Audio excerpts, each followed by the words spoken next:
In this video, we're going to cover what the necessary steps are in order to install Apache and set up a website on CentOS7. We're going to go through the process of setting up and installing Apache, configuring it to run automatically, and then going online and finding some sort of a free template for us to use as an example website and install it on our CentOS environment. So this video is going to actually cover two different things. One is how to actually do these steps we were just talking about. And then the second is how to find out how to do these steps. Since knowing how to do them specifically for CentOS7 is one thing, but then when CentOS 8 comes out, it's going to change. So how do we find how to do this? So the very first thing I'm going to do is I'm going to open up Google, and I'm pretty much going to just Google for setting up Apache on CentOS. So I'm going to go ahead and search in Google, install Apache for CentOS 7. And well, these first two links both look good. I'm going to start off with this first one here. And the really great thing about this is it shows us step by step. There's lots of tutorials out there. There's a lot of step-by-step instructions. So even though I may know how to do something on an older version of CentOS or on a version of Ubuntu or on Red Hat, those commands change a little bit as we move around to different distributions and updated versions. And so Googling helps us. So it comes off and it actually gives us instructions. Install Apache. Great. Activate Apache. Set it to automatically run when the system boots. And then we can verify it and view the web page. Firewall. Virtual hosts. That's actually for the second half of what we're going to be talking about. So let's go ahead and get that started. So it says we're going to start off by running sudo yum update. Sudo super user do. When we activate things or when we run on our daily activities, we don't normally run things as administrators. So what we do is we call the sudo command in order to allow us to run things as an admin. There's then a command called yum. It's called yellow dog update modifier, if I remember correctly. Basically what it is it's called a package manager. It allows us to say we want this package, and then that package will include all of the dependencies. For instance, if you say you want a car, well, that car has a lot of dependencies, such as tires and license plates and headlights. If you just say, I want the car, you may not get all those, but if we use an update manager like yum, or a package manager like yum, it makes sure that all of those dependencies are included. And then update, that basically says, go out, look at the online catalog, and do an update of that catalog. Once our catalog is updated, we then run a similar command, sudo yum again. Instead of update, we say install. And then what package do we want to install is HTTPD, or HTTP, Hypertext Transfer Protocol daemon. So let's go ahead and run those and let's see what it looks like. So I have my CentOS 7 machine right here. I'm going to go ahead and fire up a terminal, come up to applications, over to terminal. And gonna go ahead and sudo yum update. The very first time you run sudo, it will ask you for the password. The idea thinking here is if I've walked away from my computer and somebody else sees I'm no longer there, I don't want them to automatically have admin access to my computer. Similar to what you would do with a screensaver that automatically kicks in every 10 minutes. So it's asking me for my password. So my password in this case is password, capital P, W, the number 0RD. There we go. It's going online. It is downloading the latest and greatest updates. And now it's giving me a message here. Apparently it's trying to install a package. There is a dependency that needs to be updated. I'm not really sure what that is, so I'm going to say no, just for this video. The second command I had to do, or that the website told me to do, was to do a sudo yum install httpd. So the http daemon or service is going to be installed. When I run this, it's going to try to install the prior package that I just told it not to install. So it goes through, it looks through the catalog, and it says, hey, you have all of these packages here. This is the one you want, this HTTP daemon. There are some dependencies such as APR util. I'm not really sure what most of these are. I don't need to because they're included as dependencies. It then says, is this okay? Y for yes, D for details, and then N for no. You'll notice that the N is actually capitalized here. That means that if I simply hit enter, it's going to accept that as a no. So I have to actually type Y and hit enter.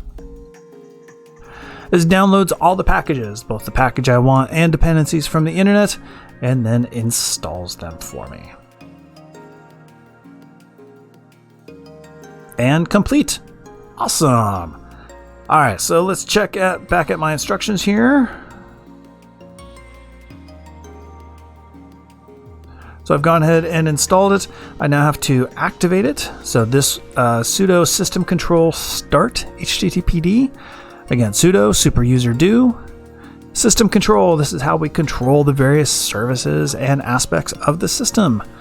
What do we want to do on this system? What controls do we want to do? Well, we want to start something. What do we want to start? We want to start the HTTP daemon. Hopefully that makes sense. So that will actually start the service or the daemon, depending on where you're looking at it. In Windows, it's called services. Linux, they're called daemons. The second command we want to do, and these can actually be done in either order, sudo system control enable HTTPD. The difference between start and enable makes it auto start on boot time. Start just starts it right then. If I reboot, it won't be started anymore. Enable means every time I reboot, it will be started automatically. So I want to go ahead and run these two guys. Let me get back to my virtual machine here. Sudo system control systemctl enable HTTPD. That will start that enables the service, so it will start automatically during boot time. You can actually read this message right here. It says it created a symlink for the HTTPD service to the multi-user target. That means something. We'll talk about that at a later date. And then sudo system control start HTTPD. So this is actually starting an HTTPD service. Once that's up and running, we can actually verify that it is working in two different ways.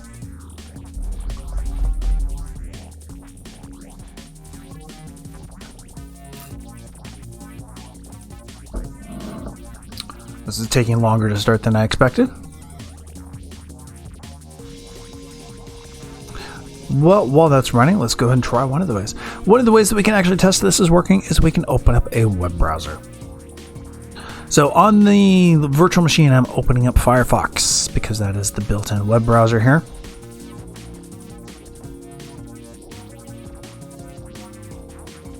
And while that's loading, so system control start finished. I actually hit enter a couple of times. That's why there's these spaces here.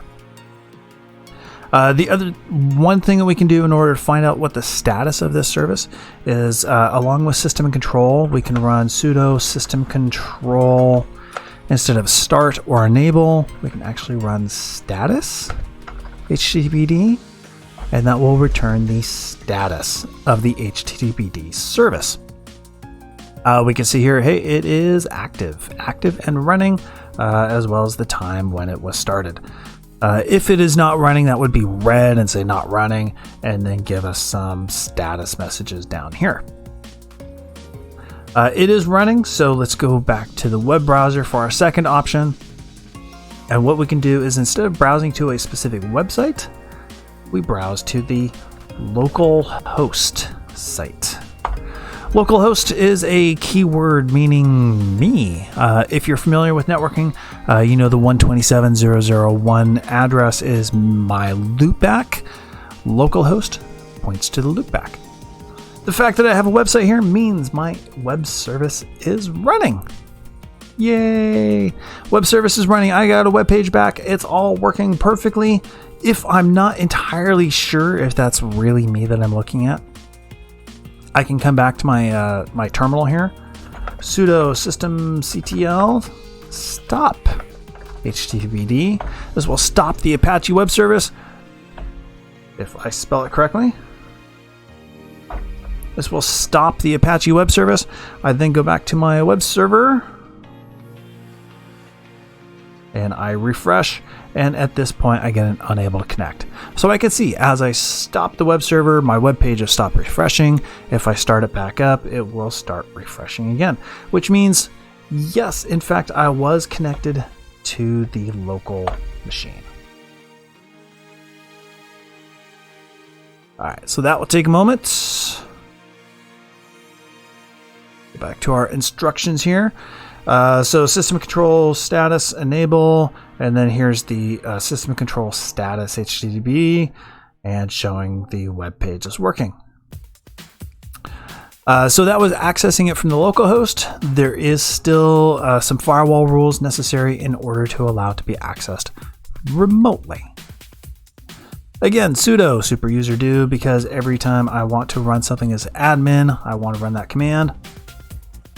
In this case, there's a command called firewall cmd or firewall command. I want to change something on the firewall of the machine. I want to make this change permanent. And I want to add port 80 TCP. If you're familiar with networking, port 80 TCP is what is normally used for web traffic or HTTP traffic. I then run another command exactly like that, except with port 443, which is SSL or HTTPS traffic. And then lastly, I call the firewall command --reload, which means go ahead and take those rules that you have and actually put them into place right this moment. So I'll go ahead and run those in our environment.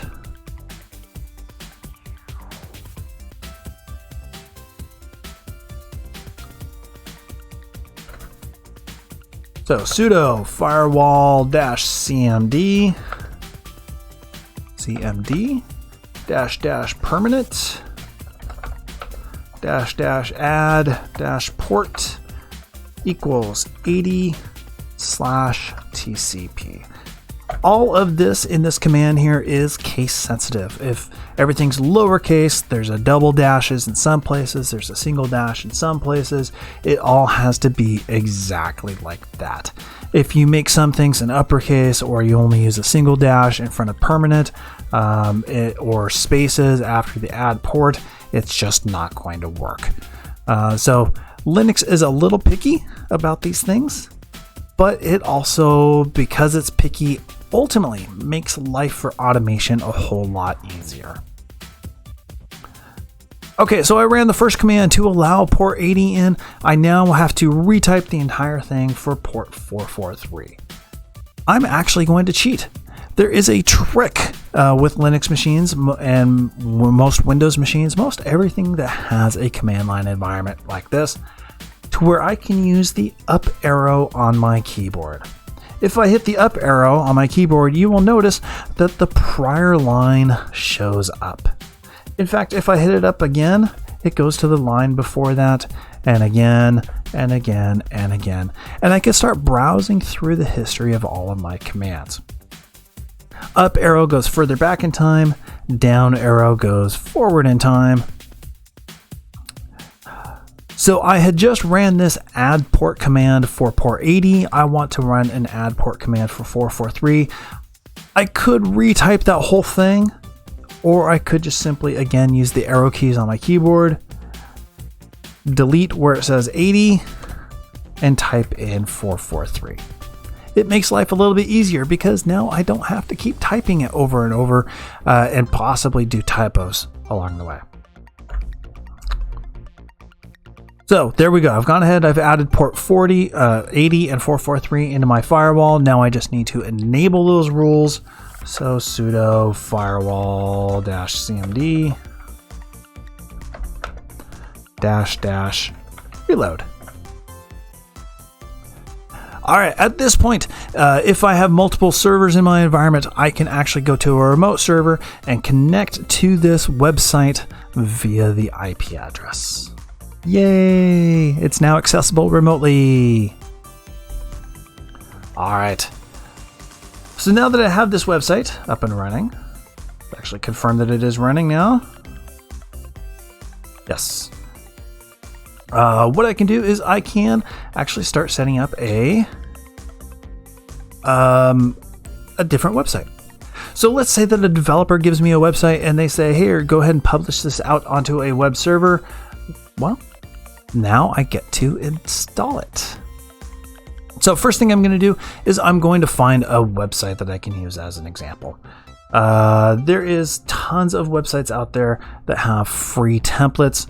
There is one that I've gone to before that has worked pretty well, and it is called free-css.com. There's a million of them that you can go to, and you can even create your own web pages.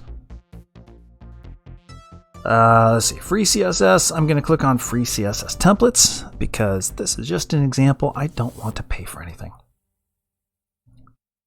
Here under the free CSS, let's go and accept the cookies. There are lots of templates that we can choose from. I'm just going to choose this guy. This looks like a nice random Sulaco template. Going to go ahead and view that and see if I can download that. Download. There we go. I will download that. That downloads as a zip archive, and I want to just simply save that. Awesome. So it went ahead and downloaded to specifically my downloads folder.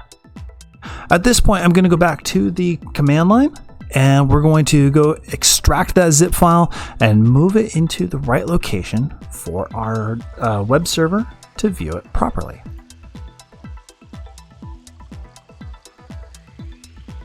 So right now I am, this guy tells me I am logged in as administrator on a machine called plab Linux 01. And then this little tilde right here means I'm in my home directory. When I downloaded something, it downloaded into my home directory /downloads directory. If I type ls, it actually shows me all the directories and files that I have access to. And so it downloaded into the downloads directory. So I want to change directory. I want to move into that downloads directory.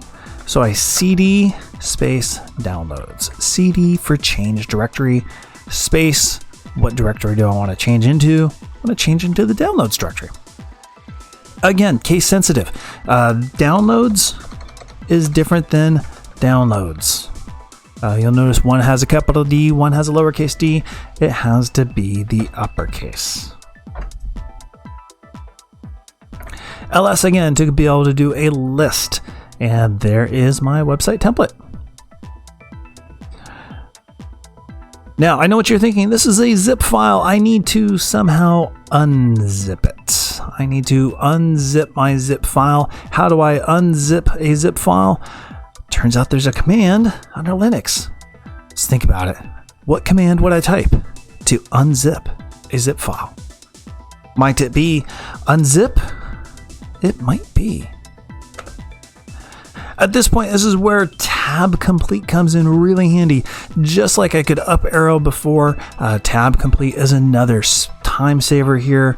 What I can do is I can go ahead and I can start typing in this command right here, or this file name, and then I just hit tab and it will automatically start typing it. Actually, before I do that, let's look at the help file. I want to make sure I'm typing the right things here for my zip file. -d.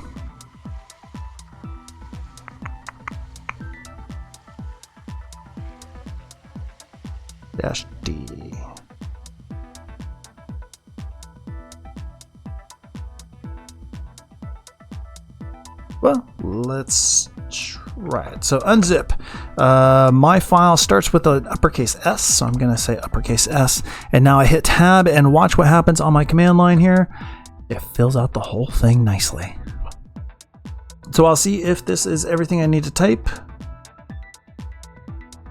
No, I need one more, -D, and let's call this web. -D looks like is the folder I want everything to extract into.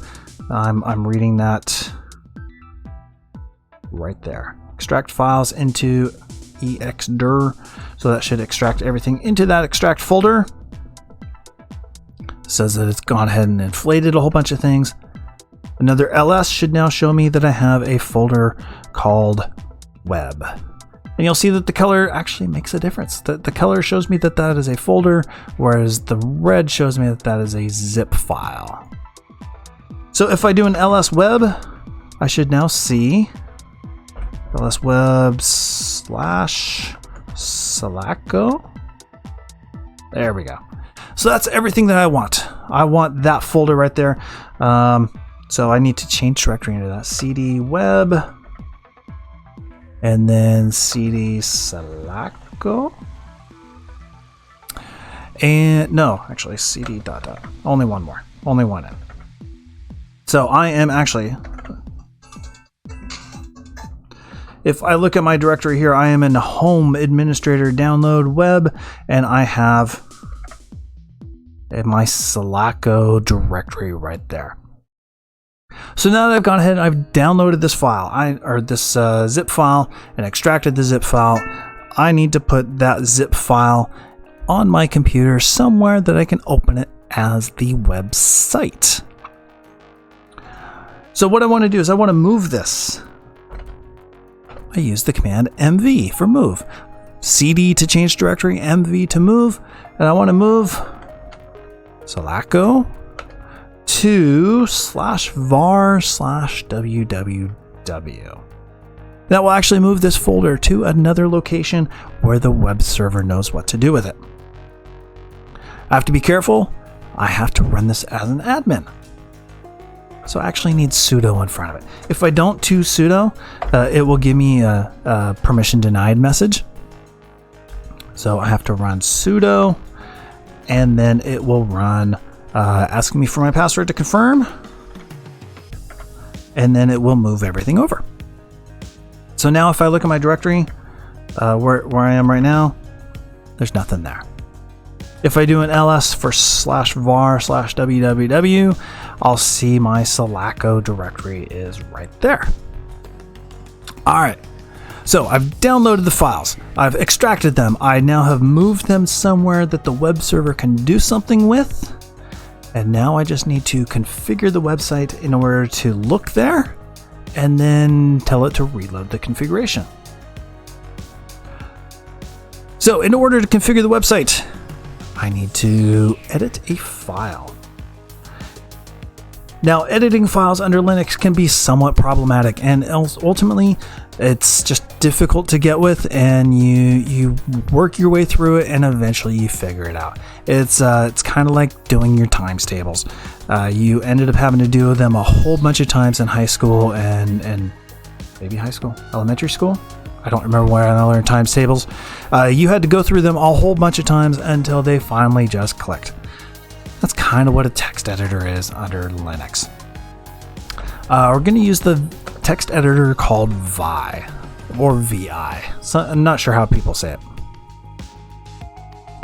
The file I want to edit is going to be in /etc/httpd/conf.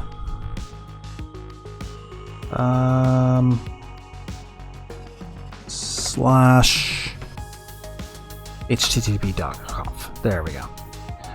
That's the file I want to edit, and I want to find the portion of that file that is pointing to the folder for it to load from. So sudo vi /etc/httpd conf httpd.conf. Again, extremely case sensitive. The slashes are forward slashes, not backslashes. There's no spaces between the slashes and the letters. Has to look exactly like that. Yeah. We hit enter and this puts us into Vi. What I want to do is I want to start off by using the arrow keys on my keyboard, and I'm just going to scroll down and I'm looking for a folder or a line that talks about /var www html.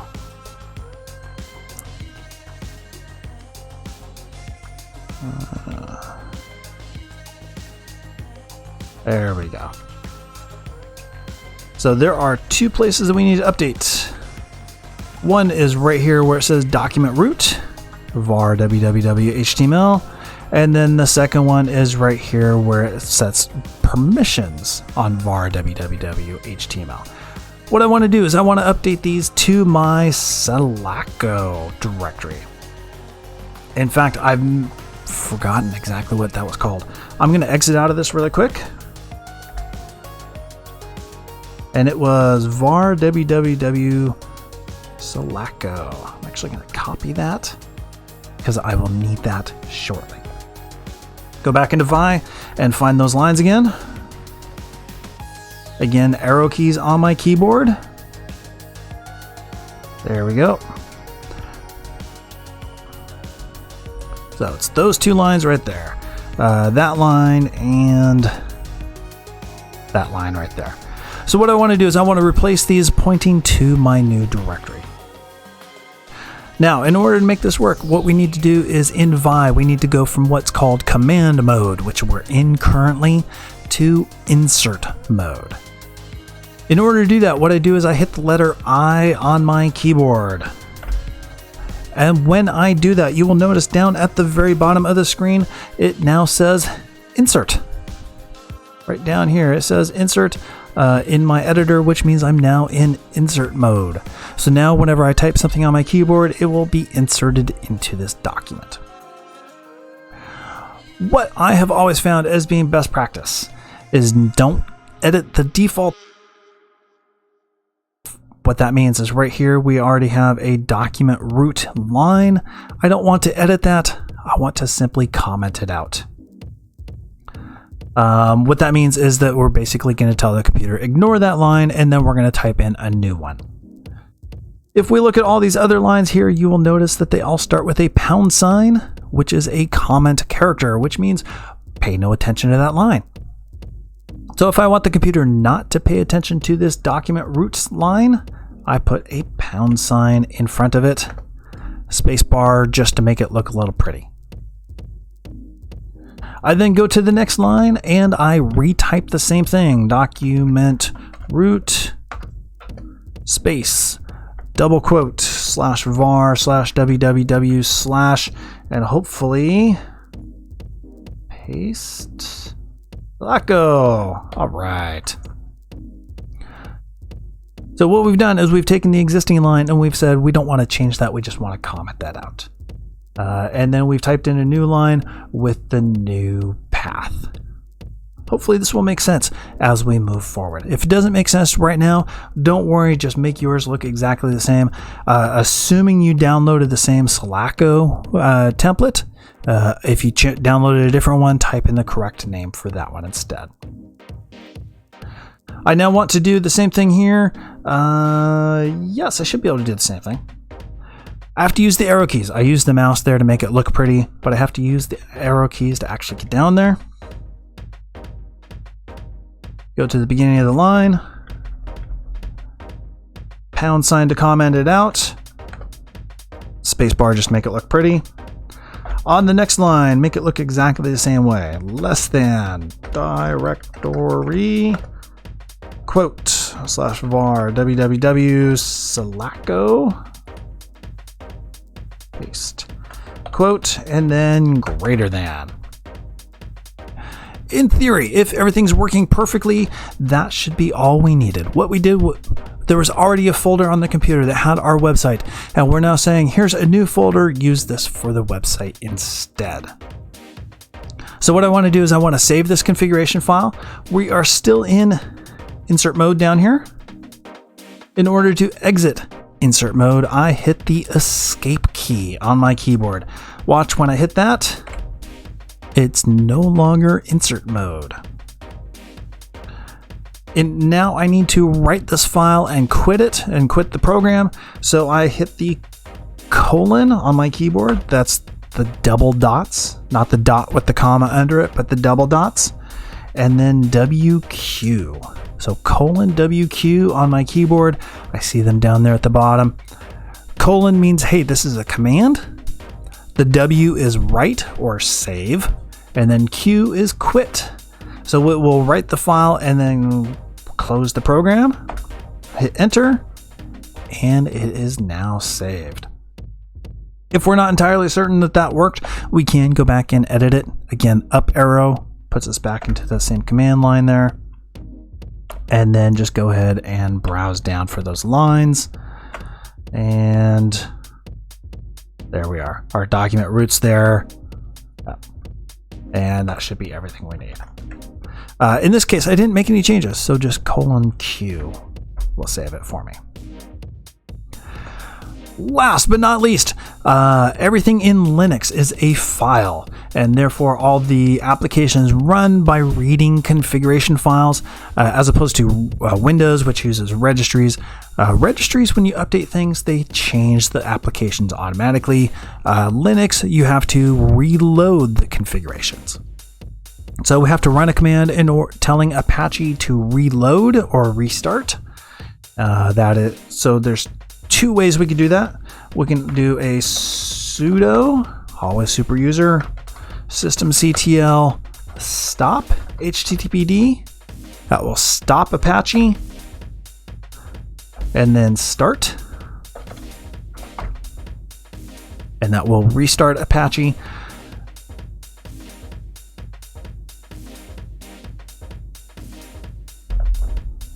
Slowly.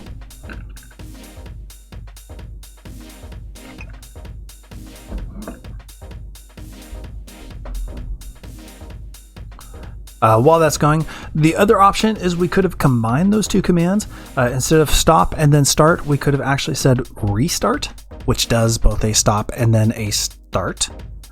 And then lastly, there is also a reload command. So if I stop and start or restart the services, it does actually stop the website. If I have, or not just the website, but the service, I could actually have 20 or 30 or 50 websites running off of this one service. So stop, start, restart. However, if I don't want to restart everything, especially considering the fact that that took several moments to restart, I could have also done a reload, and that just simply reloads the configuration into the running services. All right, so with that going, we should be, cross our fingers, fully functional with our new website. So let's go back to our website here, our web browser. We're still looking at the local host. I haven't refreshed the web page, that's why the testing page is still there. If I hit refresh, it should reload the web page from the web server and hopefully have the Slacko website configured. Forbidden. Permissions. There's a permissions error. All right, very briefly, let me see. cd/var/www.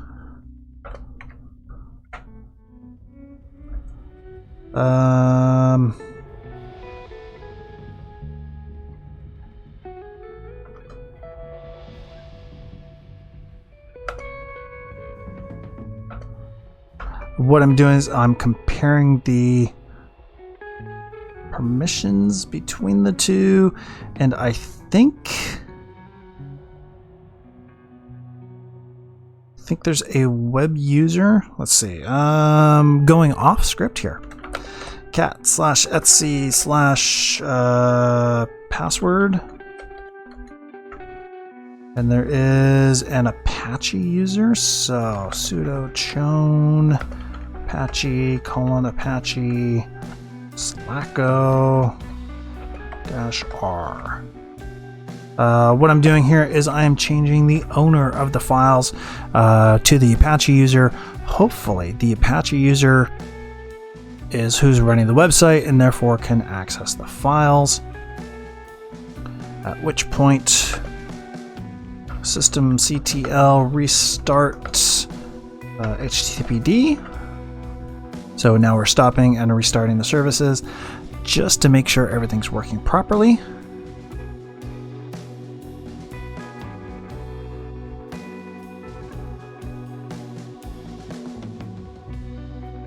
Very slowly.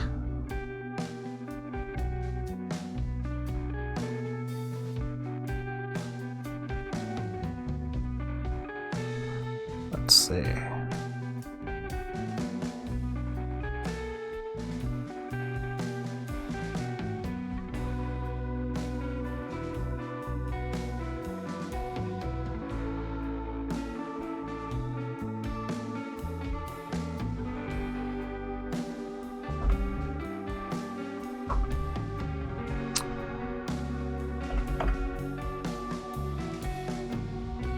Alright, so I went offline for a second and I found out what was going on.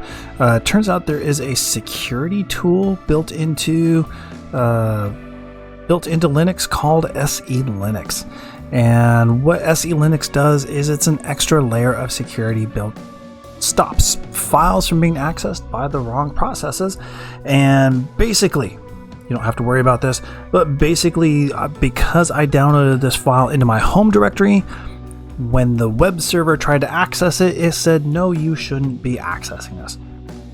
So what I did was I went ahead and ran this command called sudo set enforce 0. So I turned off SE Linux. As soon as I turned that off, you can see the web page started loading right up. My browser doesn't like it because of all the dynamic stuff that's going on, but it still loaded perfectly fine. So, with that, everything is now working. Yay! So what we've done, we've gone ahead and we have installed Apache on CentOS version 7. It was a quick and easy install. In fact, the install command was 2 different commands. There was an update and then an actual install. After that, we ran 2 additional commands, one to start it and another one to set it to auto start after reboot. After that, we got into really the complicated portion, which was taking a website or a group of files that act as a website and configuring those as the website configuration. That is an actual type scenario you would get as a systems administrator, your software developer, or your dev team, or even your marketing team would hand you these files and they'd say, please set this up on a website for us. And that is exactly how you would do.